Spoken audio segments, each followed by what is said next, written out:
I'm getting ready to put the engine back in Intrepid. Unfortunately, on a Greavette boat with the center deck, there's no way to use a hoist to get those in. You just have to kind of pick it up and wreck your back. So what I usually do with a St. Lawrence is two heavy things I can take off. One of them is the starter here. I've taken off 3 bolts. And the other one is the muffler and the carburetor, which is kind of one assembly. The only thing holding it on is the slides onto this stud here, and then there's a bolt. I did make a new gasket here. The other one wasn't in the greatest shape. So the next, I did kind of clean the grease and oil off the engine a bit as best I could without getting carried away.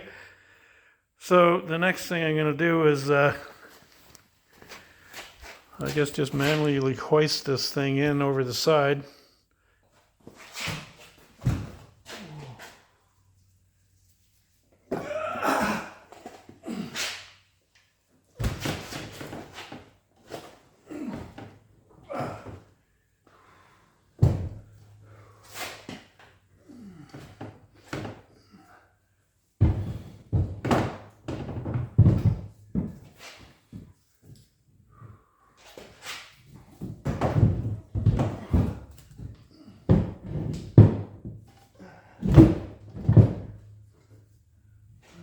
Realized that's why the spark plug was loose, because it's a lot easier now with the spark plug out to get enough clearance.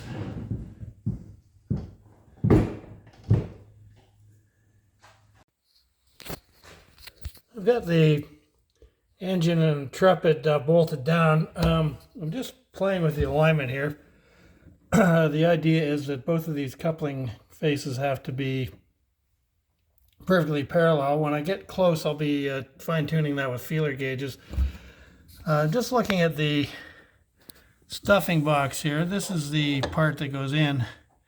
Now, I notice this is too low, which indicates to me that the whole engine has to come up maybe a 1/16 of an inch, maybe a little less than a 1/16. What happens is I've got to basically put a lot of force on here to make that slide in.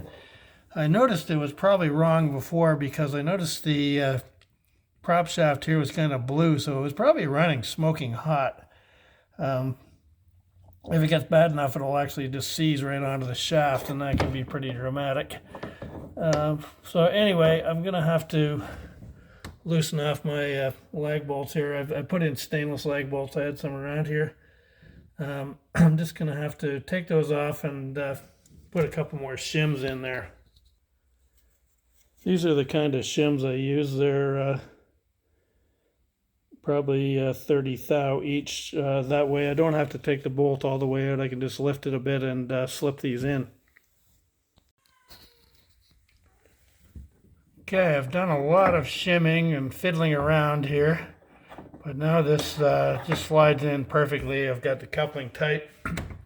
Sometimes when you change the angle of the engine, then you've got to readjust the coupling, and then it affects this. So it's kind of a tedious process to get it right, but I think it's worth it. I'm coming up to installing the dashboard in Intrepid. Just looking at these grease lines here, pretty common thing. The grease, after about 10 years, it kind of turns into stone. This is the case here. I've taken the grease cup out. I see it's got some kind of a Mickey Mouse kind of rubber hose thing that was kind of forced onto a pipe fitting at the front here. And it's 5/16 tubing, which is very hard to find fittings for. So what I'm going to do, originally they were about 1/2-inch brass pipes. I don't know what happened to the originals here. So what I'm going to do, so I'm going to see if I can find some fittings and change this to 3/8 and put some fresh grease in all of the lines. It's probably been a long time since any of the grease has actually reached the engine. So this is a worthwhile fix, I think, because if you run the engine for too long without any grease, it's not going to be good. This is the grease tube that goes in the front of the engine, and I've taken the nipple off. I've got a new adapter here. I'm going to convert this to 3/8 copper tube. That way the grease has more of a chance of getting through. Just looking at the grease here, I mean, it's basically so stiff that I don't think any of it had ever gotten to the engine in the last few years. There's the bottom end of it. So what I usually do is just heat this up with a torch, and it all runs out after it gets hot, and then it'll be fresh grease that goes in this. Well, there's a lot of little details in putting a boat like this together. I was about to put the gas tank in. I thought I should check the sediment bowl.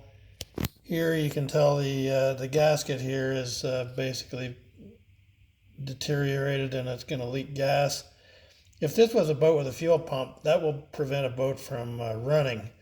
Now this is gravity feed, so it'll just basically just drip gasoline all through the boat. There also should be a fine screen here, like a fuel filter. I know a lot of people take these out. I kind of like them myself. You can kind of see what kind of crud is coming out of your tank. It comes into this glass bowl. So I'm going to find a piece of gasket material, make a new piece here, and I'm also going to make a new fuel line. The ethanol in the gasoline these days, it usually isn't very friendly to a lot of components in old boats. I personally, when I buy gasoline, I guess a lot of the marinas, they claim that it's ethanol free. I don't know whether they're just using it as an excuse to charge more and selling you the crap. I usually go to the reserve where you can buy ethanol free premium. Now, the other thing I'm doing is I'm replacing the filter screen here, which was non-existent. I've made a new cork gasket. I normally, I don't know whether I can get this stuff in ethanol resistant material, but that's the best I can do with this right now. So I'm just putting it back together, and hopefully it'll be a lot better than it was. Certainly a lot easier to do this before the tank goes into the boat rather than standing on my head under the deck trying to get it done. So now the tank's ready to go in. I wound up making new grease lines. Originally these were like about 1/2-inch brass pipes, and the brass usually gets pretty work hardened, and most of them are broken. The best thing to do is replace them with a copper line. I put 3/8 copper lines in here with proper compression fittings. I filled the grease cups up. I noticed taking it apart that, I mean, it was just a Mickey Mouse kind of rubber hose kind of forced on there, and the grease was so solid that I don't think it made it to the engine in several years. So it's all got fresh grease in it now, and that should prolong the life of the engine.